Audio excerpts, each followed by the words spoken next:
Welcome to part one of our three-part Portugal series.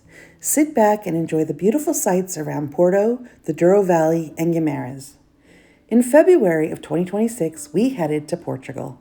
Arriving in Porto, it was love at first sight when we came off the metro. First stop was the São Bento train station, with its beautiful Portuguese tiles, over 20,000 of them depicting various scenes.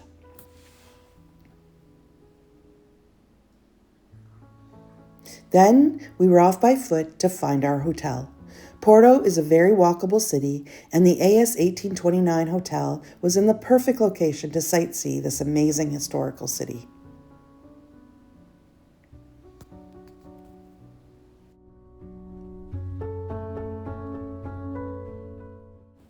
We didn't waste any time trying our first authentic Portuguese meal with Porto's famous francesinha sandwich, which was filled with various meats, melted cheese, and a tomato and beer sauce. Delicious.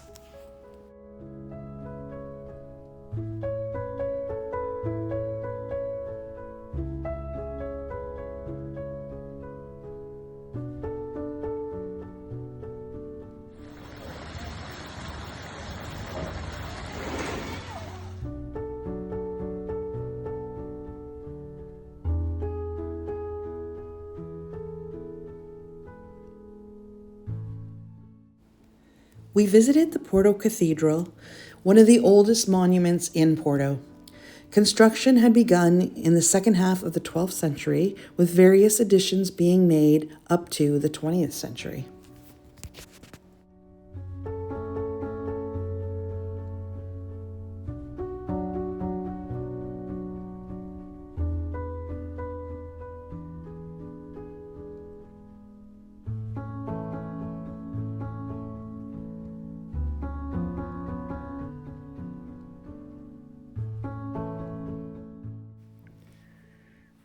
The Dom Louis Bridge is a double-decker bridge utilized by both vehicle and pedestrian traffic.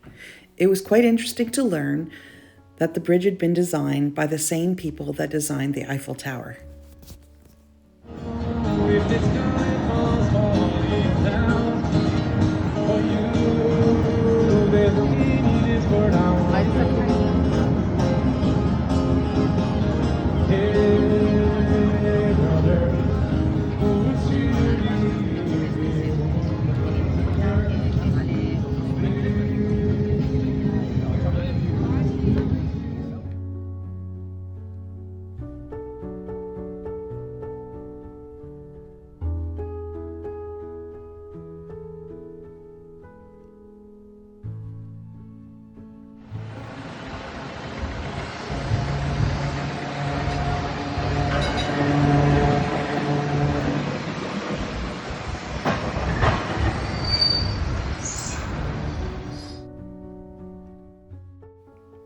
The Palacio de Bolsa, or Stock Exchange Palace, was a very impressive building we visited. It was started in 1842 and completed in 1891. So yes, it took 49 years to complete, but it was obvious why, with a spectacular tile work throughout and incredible inlaid floors. The Arab room was breathtaking, and we were in awe of the incredible and intricate details.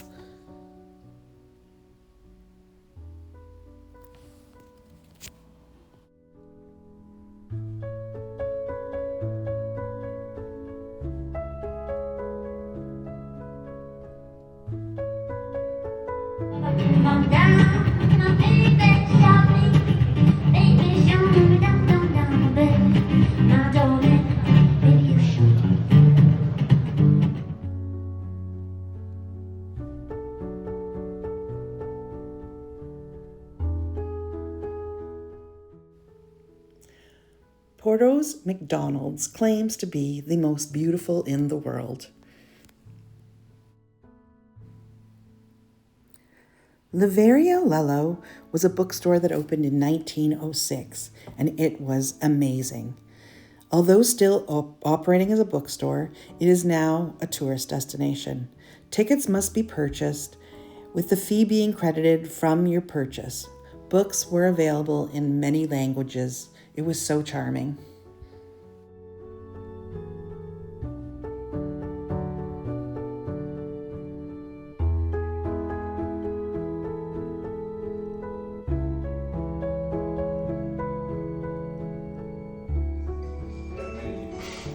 If you love sardines, you will love O Mundo Fantastico. These Portuguese shops are done up like candy stores, with many varieties of canned fish available in beautiful tins.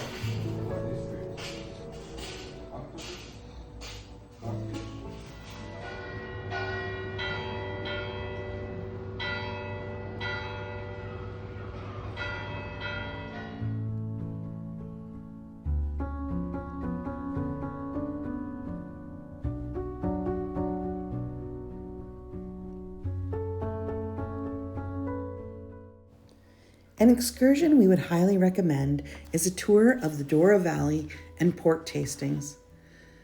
Due to the extreme amount of rain Portugal had been receiving, the river cruise portion of our tour was canceled. However, they made up with an additional winery. We first visited 400-year-old Cobkey Port House. It was built in 1638.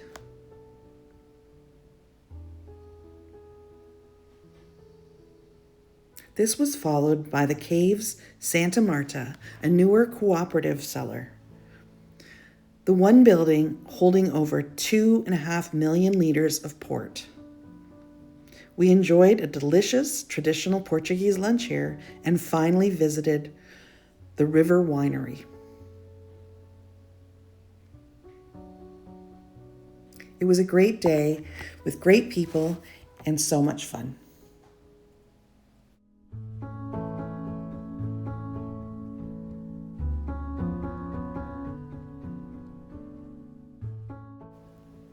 The following day, we spontaneously boarded a train to Guimares, which is the birthplace of Portugal. There we walked to the historical village, and it did not disappoint. So much history and so much charm.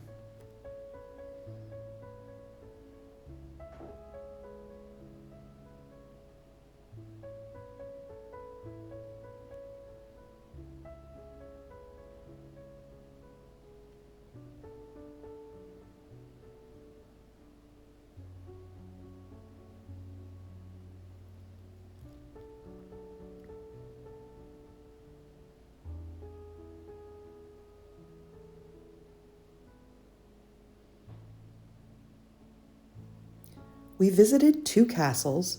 First was the Paço das Duque de Bragança, a 15th century residence turned museum.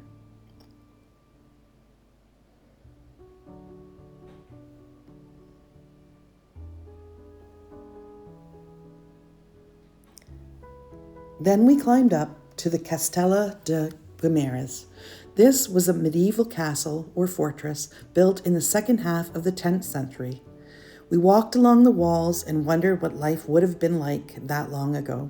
Such an amazing experience. This ended our time in Porto. Join us for part 2, where we rent a car and travel throughout the countryside with stops in various towns and historic sites. Thanks for watching.